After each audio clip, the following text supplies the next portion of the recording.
কিছু কিছু জিনিস পুরান হয়ে গেলেও ব্যবহার করতে অনেক ভালো লাগে। আমার পুরাতন জুতাটাকে আবার নতুন করে নিলাম। আসসালামু আলাইকুম সবাইকে, কেমন আছেন সবাই? সবার সুস্থতা কামনা করে আজকে নতুন আরেকটি ভিডিও নিয়ে চলে আসলাম। আশা করি যে যেখান থেকে আমার ভিডিওটি দেখছেন আল্লাহর রহমতে ভালো আছেন। আজকের ভিডিওটি আমি সকাল থেকেই শুরু করেছি। আব্দুল্লাহকে নিয়ে একটু পরে মাদ্রাসায় যাব। এই তো আব্দুল্লাহ এখনও ঘুমাচ্ছে, ওকে আমি উঠাইনি। আর এই যে আমার রুমের কি অবস্থা। তো সকাল টাইমে কিন্তু সবার বাসায় অনেক কাজ থাকে, ঘর এলোমেলো হয়ে থাকে। আর কালকে আমার শরীরটা বেশ একটা ভালো ছিল না, তাই আব্দুল্লাহ ওর মতো করে এই রুমে সোফায় সব বালিশ দিয়ে রুমের খাটের ওপরে সব কিছু অগুছানো করে ও একা একাই খেলাধুলা করেছে। তো এগুলা হচ্ছে আমি পরে গুছগাছ করব, আব্দুল্লাহকে মাদ্রাসায় দিয়ে এসে তারপর হচ্ছে আমি পুরো বাসাটা গুছিয়ে নেব। আর এখন সকালের জন্য আমি নাস্তা বানাচ্ছি আমার আর আব্দুল্লাহর জন্য। আব্দুল্লাহর বাবা অনেক সকালে অফিসে চলে যায়, তো আব্দুল্লাহর বাবাকে হচ্ছে প্রথমে আমি নাস্তা বানিয়ে ওনাকে দিয়ে দিয়েছি, তারপর হচ্ছে আমি আমাদের জন্য বানাচ্ছি। আর এখন না রুটিগুলা বানাবো, তারপর হচ্ছে আমি আব্দুল্লাহকে ঘুম থেকে উঠাবো, তারপর ওকে রেডি করে মাদ্রাসায় দিয়ে আসবো। এসে তারপর বাকি কাজকর্মগুলো সব কিছু করব। এই আর কি, সকালে অনেক ব্যস্ততার মাঝেই কিন্তু সময়টা যায়। আব্দুল্লাহর বাবা অফিস যায়, তাকে নাস্তা বানিয়ে দেওয়া, তারপর হচ্ছে আব্দুল্লাহকে উঠিয়ে রেডি করানো, নাস্তা খাওয়ানো, তারপর মাদ্রাসায় দিয়ে আসা। ওকে দিয়ে এসে তারপর হচ্ছে আমি নাস্তা করি, তারপর আমি ঘরের সব কাজকর্মগুলো করি। তো এখন হচ্ছে আমি রুটিগুলো একটু ভেজে নিচ্ছি, আর ভেজে তারপর হচ্ছে আমি আব্দুল্লাহকে নিয়ে মাদ্রাসায় যাব। ওর সকাল 8টা থেকে ক্লাস, আমি 7টার দিকে যাই। একটু তাড়াতাড়ি যেতে হয়, যদি একটু লেট করে যাই ও আবার পিছনে বসতে চায় না। তো আমার সব সময় দেখা যায় 7টা 7টা 20-এর ভিতরেই আমি আব্দুল্লাহকে নিয়ে রুম থেকে বের হই। আর সকালে কাজকর্মগুলা দেখা যায় এত ব্যস্ততার মাঝে করি, দেখা যায় ভিডিও শ্যুট করাটা একটু ঝামেলার হয়ে যায়, তাই আমি সকালে বেশি একটা কাজকর্মগুলো আপনাদের সাথে শেয়ার করি না। এখন হচ্ছে আমি আব্দুল্লাহকে মাদ্রাসায় দিয়ে এসে আমি নাস্তা করে নিচ্ছি। আমি নাস্তা খেয়ে তারপর হচ্ছে সংসারের সব কাজকর্মগুলো করে নেব। আর আমাদের মেয়েদের কিন্তু শরীর সুস্থ থাকুক আর না থাকুক, সংসারের কাজকর্ম করতেই হবে, এরকম আর কি। যে সুস্থতা হচ্ছে আল্লাহ তাআলার একটা নিয়ামত। আর আমি কিছুদিন যাবৎ একটু অসুস্থতার মাঝে আছি, এই ভালো তো এই খারাপ, এ আর কি। তো নাস্তা খাওয়ার পরে কিন্তু আমার কিছু থালা প্লেট হয়েছে, তো ভাবলাম যে এগুলা ধুয়ে পরিষ্কার করে নিই। আর আজকে কিছু এক্সট্রা কাজ করব। দেখা যায় আমার একটা জামা কাটিং করে একটা ডিজাইন করে জামা সেলাই করব। তারপর হচ্ছে প্রথমেই দেখতে পেরেছেন যে আমার একটা জুতা আমি রং করেছি, তো সেটা আপনাদের সাথে শেয়ার করব আমি ওই কাজটা কীভাবে। আশা করি ভিডিওটি জুড়ে আমার সাথেই থাকবেন। আর ভিডিওটি এই পর্যন্ত দেখার পর কোনো অংশ যদি ভালো লেগে যায়, প্লিজ একটি লাইক দিয়ে আমার পাশে থেকে যাবেন। আর আরও নতুন নতুন ভিডিও পেতে চ্যানেলটিকে অবশ্যই সাবস্ক্রাইব করে রাখবেন। থালা প্লেট ধোয়ার পরে আমি হচ্ছে সিঙ্কের আশপাশ, তারপর হচ্ছে বেসিন এরিয়াটা পরিষ্কার করে নিচ্ছি। আর দেখা যায় সব সময় আমার একটু সাথের কাজটা সাথেই পরিষ্কার করে গুছগাছ করে রাখতেই ভালো লাগে, এই আর কি। তো দুপুরে যেহেতু রান্না করব, আব্দুল্লাহকে আবার আনতে যাব, প্রায় 11টার দিকে যাব, ওর ছুটি হবে 12টায়।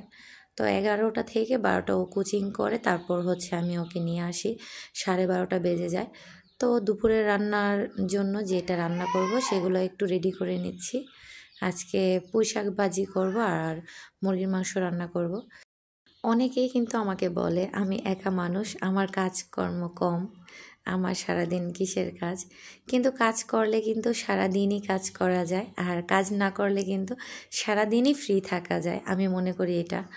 তো আমি কিন্তু এখন একটুও সময় পাই না, কারণ আগে যখন আব্দুল্লাহকে আমি মাদ্রাসায় দেইনি তখন কিন্তু আমি অনেক সময় পেতাম, কিন্তু এখন ওকে সকালে দিয়ে আসা, তারপর দুপুরে গিয়ে ওকে আনা, 4বার দেখা যায় আমার আপ ডাউন করা হয়। আর সকালে কিন্তু ওকে দিয়ে এসে আমি যে অবসর বসে থাকি তাও কিন্তু না, এসে পুরো ঘর গুছাতে হয়। রান্না বাড়ার জন্য সব কিছু আমি রেডি করে যদি পারি রান্না করে রেখে তারপর হচ্ছে 11টার দিকে যাই ওর মাদ্রাসায়। আর যদি না পারি এসে 12:30টার দিকে এসে রান্না করি। তো আর দুপুরে রান্নাবাড়া করে তারপর হচ্ছে নামাজ থাকে, আব্দুল্লাহর হাতের কাজ থাকে। তো ওকে আমি বাড়ির কাজগুলা করাই আর সাথে রান্নাটা কমপ্লিট করি। তারপর গোসল করে নামাজ পড়ে তারপর আব্দুল্লাহকে খাইয়ে ঘুম পাড়িয়ে দেই। তখন কিন্তু অলরেডি 3টা সাড়ে 3টা বেজে যায়। তো দিন কিন্তু এভাবেই কেটে যায়। আর 3:30টার পরে ও ঘুমানোর পরে যাই একটু সময় পাই, আমিও দেখা যায় একটু ক্লান্ত হয়ে যায়, ভালো লাগে না। দেখা যায় মাদ্রাসায় আসা যাওয়া সব কাজকর্ম করে তখন ওর সাথে আমিও একটু রেস্ট নিই। বিকেলে আসরের আজান দিলে ঘুম থেকে উঠলে কিন্তু আর কোনো সময়ই থাকে না, মাগরিবের সময় হয়ে যায় একটু পরেই। তো এরকমভাবেই কিন্তু ব্যস্ততার মাঝে সময় চলে যায়।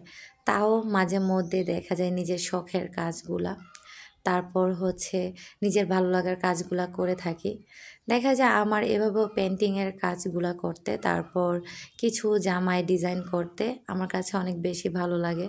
কিন্তু এখন অসুস্থ থাকায় বেশি একটা কাজ করতে পারি না বা কোনো কিছুতেই বেশি একটা সময় দিতে পারি না। আর ইনশাল্লাহ আবার আমার অনেকগুলা কাজই জমা হয়ে আছে, ভাবতেছি আপনাদের সাথে শেয়ার করব আর কাজগুলা আস্তে আস্তে করব।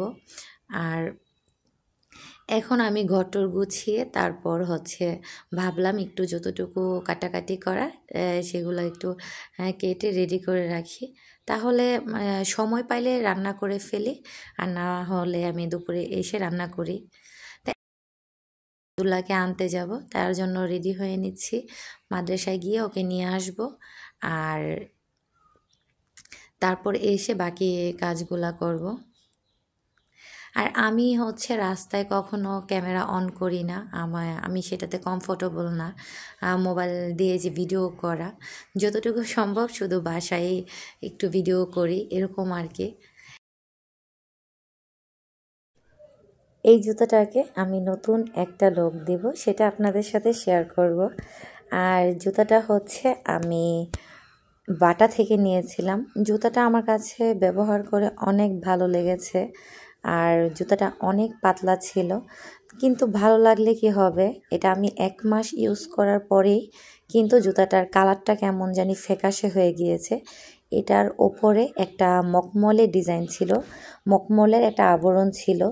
যখন আমি 1 মাস ব্যবহার করেছি এটা আস্তে আস্তে মখমলের আবরণটা উঠে জুতাটা কেমন ফ্যাকাশে ফ্যাকাশে হয়ে গিয়েছে। কিন্তু জুতাটা ইউজ করে আমার অনেক ভালো লেগেছে, মনে হয় না যে পায়ে জুতা পরেছি। তো ভাবলাম যে আমি আরেকটা জুতা এরকম কিনবো, কিন্তু এই জুতাটা কিছুই হয় নাই, শুধু কালারটা যেন কেমন কেমন হয়ে গিয়েছে। তাই হঠাৎ করে মাথায় একটা প্ল্যান আসলো যে আমার তো বাসায় রং আছে অ্যাক্রিলিক কালার, এটা হচ্ছে রেডিমেড কালার, এগুলা দিয়ে আমরা কাপড়ে রং করে থাকি। যে কোনো লেস সুতার দোকানেই কিন্তু অ্যাক্রিলিক কালার বললেই পাওয়া যায়। আমি যেহেতু রঙের কাজ করি, আমার কাছে কিন্তু এইরকম রঙগুলো অ্যাভেলেবেলই থাকে। এগুলো আমি জামাতে রং করি রেডিমেড কালার, অ্যাক্রিলিক কালার। আর আমি এভাবে কেমিক্যাল দিয়েও রং মিক্স করে রং করে তারপর দেখা যায় কিছু কিছু রং আমি রেডিমেড কালারও নিয়ে আসি। তো এটা হচ্ছে লেস সুতার দোকান থেকে নিয়েছিলাম অ্যাক্রিলিক কালার, কালো কালারটা নিয়েছিলাম। জুতাটাও কালো ছিল আমার আগে, বাটা থেকে যখন কিনেছি তখন এটা ব্ল্যাক ছিল আর ব্লু কালারের ওপর একটা ছিল। তো আমি ব্লু কালারটা কিনিনি, কালোটা কিনেছি। তো কালো কালার যেহেতু ছিল ডিজাইনটা, আমি আবার কালো কালার দিয়ে রং করে নিয়েছি।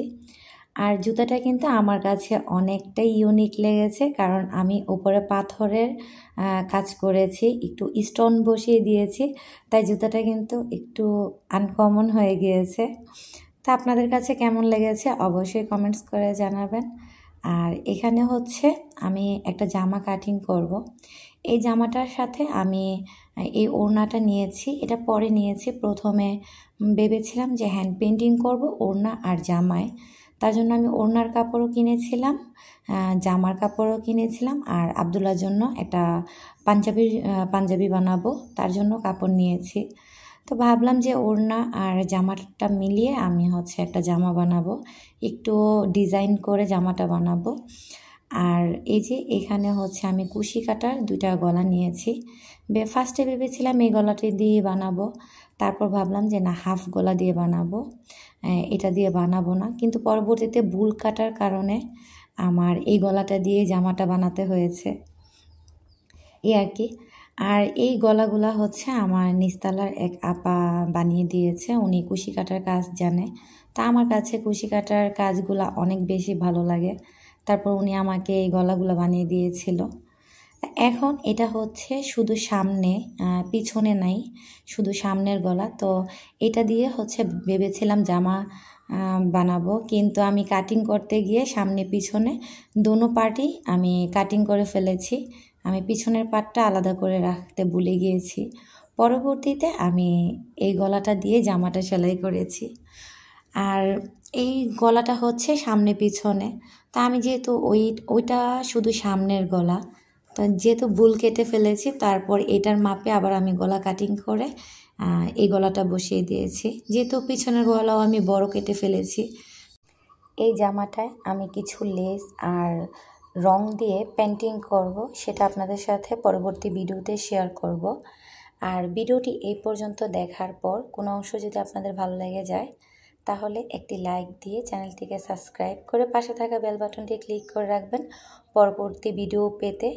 আজকে আমি এখানেই বিদায় নেব। সবাই সুস্থ থাকবেন, ভালো থাকবেন। আল্লাহ হাফেজ। আসসালামু আলাইকুম।